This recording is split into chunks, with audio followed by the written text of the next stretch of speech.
The penthouse was a cathedral of silence, its white marble floors reflecting the cold, indifferent gray of the city skyline.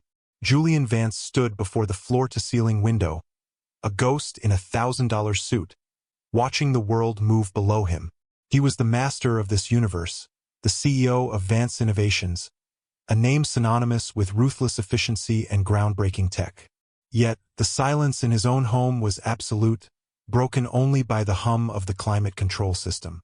It was a silence he had meticulously built around himself, a fortress against the echoes of a past betrayal.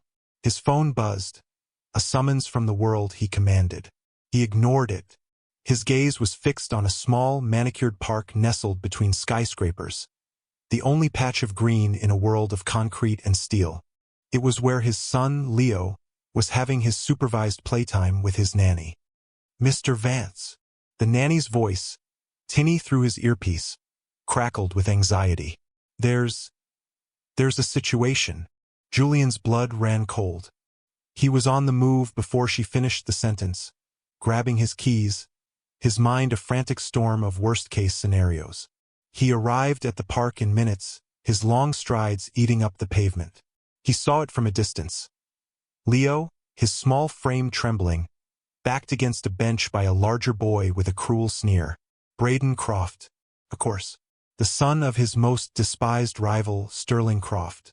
Braden snatched Leo's intricate model spaceship, a gift Julian had spent a rare weekend helping him build. "What's this piece of junk?" Braden taunted, holding it high. "My dad says your dad's company is about to be junk, too." Leo reached for it, tears welling in his eyes. "Give it back." Before Julian could close the remaining distance, a shadow fell over the scene. A man, broad-shouldered and calm, stepped between the boys. He wasn't dressed in a suit. He wore worn jeans and a simple gray t-shirt that stretched across a powerful chest. His presence was an anchor in the tense atmosphere. "That's enough," the man said, his voice a low, steady rumble that commanded attention without needing to be raised. He gently took the spaceship from Braden's grasp. "This doesn't belong to you." Braden, accustomed to bullying his way through life, was momentarily stunned by the quiet authority. He scoffed. "Who are you?" "Doesn't matter who I am," the man replied, his eyes, deep and kind, meeting Braden's. "What matters is what you're doing. And you're done." He handed the spaceship back to Leo, his large, calloused hand surprisingly gentle. He then knelt to look Leo in the eye. "You okay, kid?" Leo nodded, clutching his prized possession. Julian finally reached them, his heart pounding with a mixture of fury and a strange, unsettling gratitude. The nanny was hovering, wringing her hands. The other man stood up, his height matching Julian's own, and for the first time Julian felt assessed. Not by a rival or a subordinate, but by an equal in a way that had nothing to do with net worth. "Thank you," Julian said, the words feeling inadequate. "I'm his father." The man nodded, his gaze softening slightly as he looked from Julian to Leo. "I figured. I'm Marcus. My daughter Maya is over there." He gestured toward a little girl on the swings, who gave a small wave. Just looked like he could use a hand. The interaction was over in a moment. Marcus gave a final, reassuring nod and walked back toward his daughter, leaving Julian standing in the wake of a kindness so simple and direct it felt foreign. He looked down at Leo, then at the retreating figure of Marcus Thorne, a man who had defended his son without hesitation, without knowing who he was or what he could offer in return. In Julian's world, nothing was free. Everything was a transaction, and this simple act of decency had just shattered the sterile silence of his life. A week later, the memory of Marcus's quiet strength hadn't faded. It was a burr under the skin of Julian's meticulously ordered existence. He'd learned from a quick, discreet inquiry that Marcus Thorne ran a community boxing gym in a less affluent part of the city. The place was called Thorne's Corner, driven by a compulsion he didn't fully understand. Julian found himself driving there one afternoon, with Leo in the passenger seat. The gym was the antithesis of Julian's world. The air smelled of sweat, leather, and determination. The sounds were of rhythmic thuds against heavy bags, the snap of jump ropes, and the encouraging shouts of trainers. It was loud, vibrant, and overwhelmingly alive. Julian, in his bespoke blazer, felt like a man who had stepped onto a different planet. But Leo's eyes were wide with wonder, not fear. They found Marcus in the center of it all, wrapping a teenager's hands with practiced ease. He looked up as they approached, a flicker of recognition in his eyes. "Mr. Vance," he said, his tone neutral. "Leo, what brings you two here?" I wanted to thank you again," Julian began, feeling clumsy. He pulled an envelope from his jacket. "For what you did. This is a token of my appreciation." Marcus finished tying the wrap and looked at the envelope in Julian's hand. He didn't reach for it. A faint, wry smile touched his lips. "I appreciate the thought," he said, his voice even. "But you don't pay for kindness. It's not for sale." The rejection was polite but firm, and it landed with more force than any punch. It was a moral stance Julian hadn't encountered in years. Flustered, he tried to recover. "Of course not. I just thought. Your gym, perhaps a donation?" "We're always grateful for donations," Marcus conceded, his gaze unwavering. "But let's be clear about what it is. It's a gift, not a payment." He turned his attention to Leo, who was watching a young girl, about his age, expertly hitting a speed bag. It was Maya. "Looks like your son is interested in the sweet science. I just don't want him to be helpless," Julian admitted, the confession feeling raw. Marcus nodded, his expression softening with understanding. "Strength isn't about not getting knocked down. It's about learning how to get back up." He looked directly at Julian. "That's a lesson for grown-ups, too." Over the next few weeks, Thorn's Corner became an unlikely sanctuary. Julian's initial excuse of signing Leo up for self-defense lessons quickly dissolved into a simple, unadorned truth. He wanted to be there. He was drawn to the raw honesty of the place, and more than that, he was drawn to Marcus. He would sit on a worn bench, ostensibly checking emails on his phone, but his attention was always on the man moving through his domain with such grace and purpose. He saw how Marcus mentored the kids, offering not just boxing instruction but life advice. A steady hand, a listening ear. He was a father to all of them. Leo, meanwhile, was blossoming. Under Marcus's patient tutelage, he was learning footwork and how to hold his hands, but more importantly, he was learning confidence. He and Maya became fast friends, their easy laughter a bright melody in the cacophony of the gym.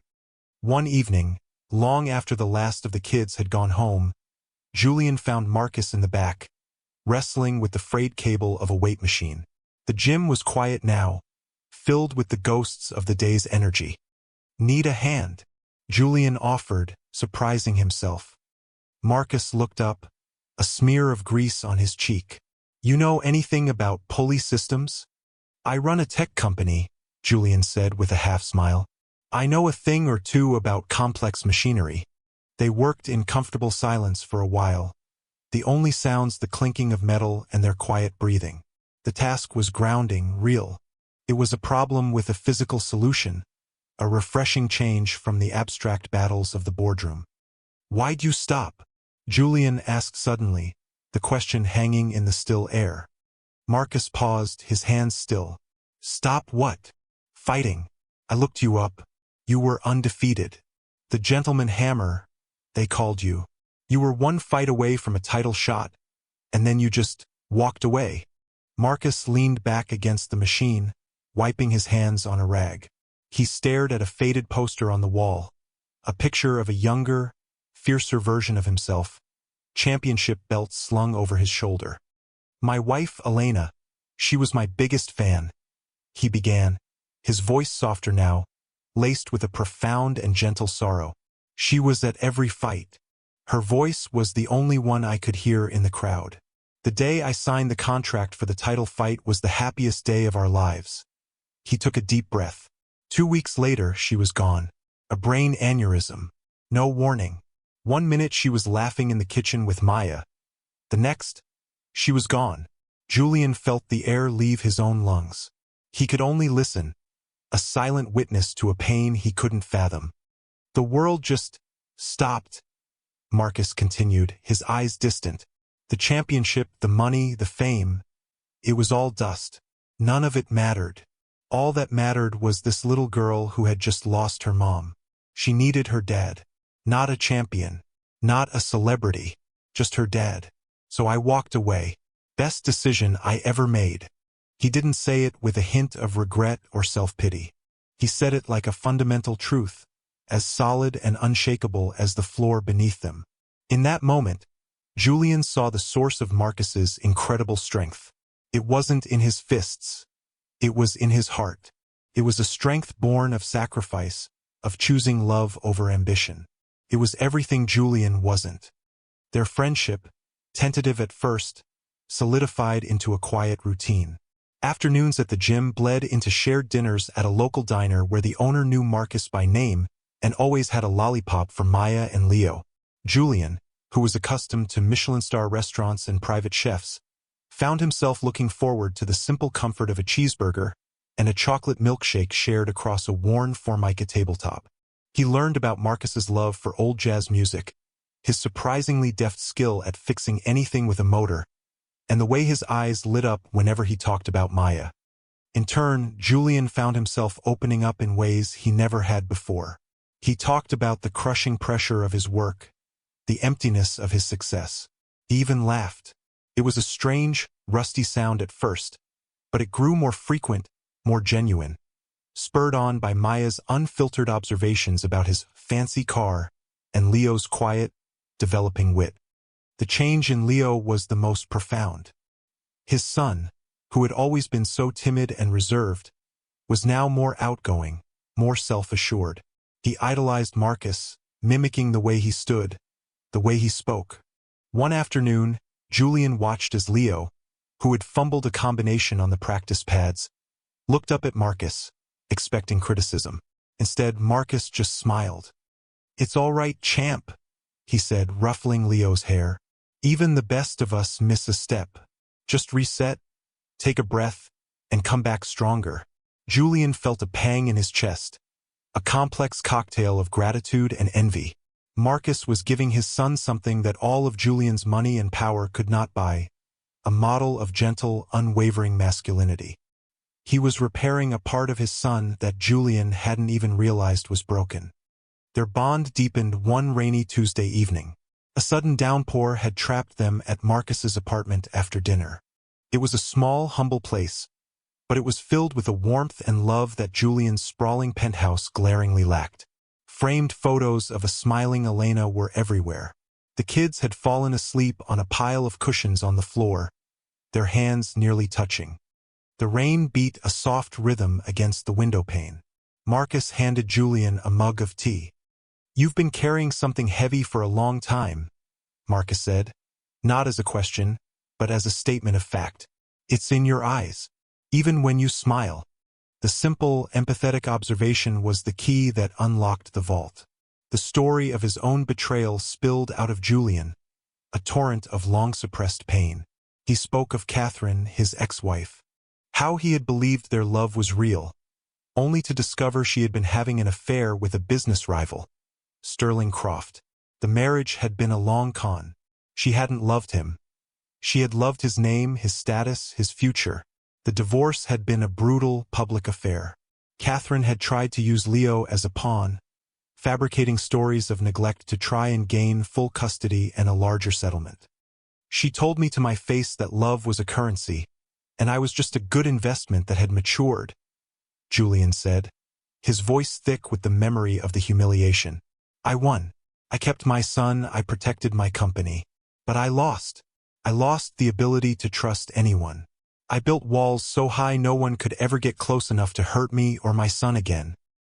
He finally looked at Marcus, expecting judgment, or perhaps pity. Instead, he saw only a deep, profound empathy. Marcus didn't offer platitudes or easy answers. He simply reached out and placed a hand on Julian's shoulder. The touch was grounding, a silent promise of solidarity. "Walls keep you safe," Marcus said softly. "But they're also a prison. You're not that man anymore, Julian. The one she hurt. I see who you are. In that quiet, rain-swept room, something fundamental shifted within Julian. The fortress around his heart didn't crumble, but a door had been opened from the inside. He was, for the first time in a decade, truly seen. The fragile peace was shattered the next morning. Julian's phone rang, the caller ID displaying a name he despised, Sterling Croft. Vance? Sterling's voice oozed with smug satisfaction. I trust you're sitting down. I've just initiated a tender offer for a controlling stake in Vance Innovations. The board is receptive. It seems they're concerned about your recent distractions. Julian's blood turned to ice. A hostile takeover. It was the corporate equivalent of a declaration of war. The escalation was swift and brutal. Sterling Croft wasn't just attacking Julian's company. He was attacking Julian himself. Whispers and rumors, skillfully planted in the financial press, began to circulate. They questioned Julian's stability, his focus, his judgment. Then came the direct confrontation. Sterling arranged a courtesy meeting at a neutral location. He didn't waste time with pleasantries. This can be easy, or this can be hard, Julian, Sterling said, leaning back in his chair with the arrogance of a man who believed he'd already won. Merge with Croft Industries. You'll get a generous buyout, a seat on the board. A golden parachute. I will never hand my company over to you, Julian seethed. Sterling's smile was predatory. Then we do this the hard way. He slid a folder across the table. It was filled with grainy photos. Photos of Julian at the diner with Marcus. Photos of him picking Leo up from the gym. A CEO of a multi-billion-dollar corporation spending his afternoons in a rundown boxing gym in the slums. Befriending a washed-up pugilist. The narrative writes itself. The board sees instability. They see a man losing his edge, distracted by a midlife crisis. I can make this very, very ugly for you. And for him. The threat was clear. Sterling would use Marcus, a good and decent man, as a weapon to destroy him. He would twist their friendship into something sordid and use it to paint Julian as unfit to lead. All of Julian's old, ruthless instincts roared to the surface. He had files on Sterling, too. Damning information about insider trading, corporate espionage, and a personal life that would make headlines. He could destroy Sterling with a single phone call. The old Julian, the man who built the empire, would have done it without a second thought. The weight of the decision crushed him. The battle for his company consumed him, pulling him back into the cold, calculating world he had been so close to escaping. He became distant, his mind constantly churning with strategies and countermoves. He canceled dinners with Marcus, citing work emergencies. He stopped coming to the gym. The light that had begun to dawn in his life was being extinguished by the familiar darkness of corporate warfare. He was working late in his sterile office, charts and projections glowing on a dozen screens, when Marcus called. Julian? Everything okay? Leo's been asking about you. I'm busy, Marcus, Julian said, his tone clipped and cold. It's complicated. Let me help. You can't, Julian snapped, the words tasting like ash. You wouldn't understand. This is my world. It has different rules. The silence on the other end of the line was heavy with hurt. You're right, Marcus said finally, his voice quiet but clear. My world has rules like honesty and integrity. Maybe you've been away from it for too long. The line went dead. Julian stared at his phone, the silence of his office suddenly deafening. He had pushed away the one person who had shown him genuine kindness, the one person who had made him feel whole. He was protecting his kingdom, but in doing so, he was locking himself back inside the prison he had built. The choice was before him, his empire or his soul. The day of the emergency board meeting arrived. Julian walked into the boardroom, a sleek leather portfolio in his hand. Inside was the file on Sterling Croft, the weapon that would guarantee his victory. He felt the familiar, cold resolve settle over him. He would not lose. He would not let that man win. As he prepared to enter, his phone buzzed. It was a video message from Leo's nanny. He opened it. Leo was sitting on his bed, his small face etched with worry. Daddy, he said, his voice barely a whisper. Are we going to see Marcus and Maya again? I miss when you used to smile. He held up the model spaceship, the one Marcus had saved. Marcus said strength is about getting back up. Are you going to get back up, Daddy? The simple, profound question struck Julian with the force of a physical blow. He looked from his son's innocent face on the screen to the portfolio in his hand. What kind of victory was it if it cost him his own smile? What empire was worth ruling if it meant losing the man his son had become? What was he even fighting for? He walked into the boardroom. Sterling Croft was already holding court, his voice dripping with false concern for the company's future. All eyes turned to Julian. They expected a fight, a ruthless counterattack. They expected the Julian Vance they knew. Julian walked to the head of the table, placed his portfolio down, but didn't open it. He took a deep breath. Mr. Croft has presented you with a version of the future for this company, he began, his voice steady and clear. A future built on aggression, on victory at any cost. For years, I believed that was the only way. I measured value in stock points and market share. He paused, his gaze sweeping across the stunned faces. But I was wrong. True value isn't in a balance sheet. It's in integrity. It's in community. It's in the people who lift you up when you fall. He looked directly at Sterling, whose smug expression was beginning to falter. Therefore, I reject Mr. Croft's offer.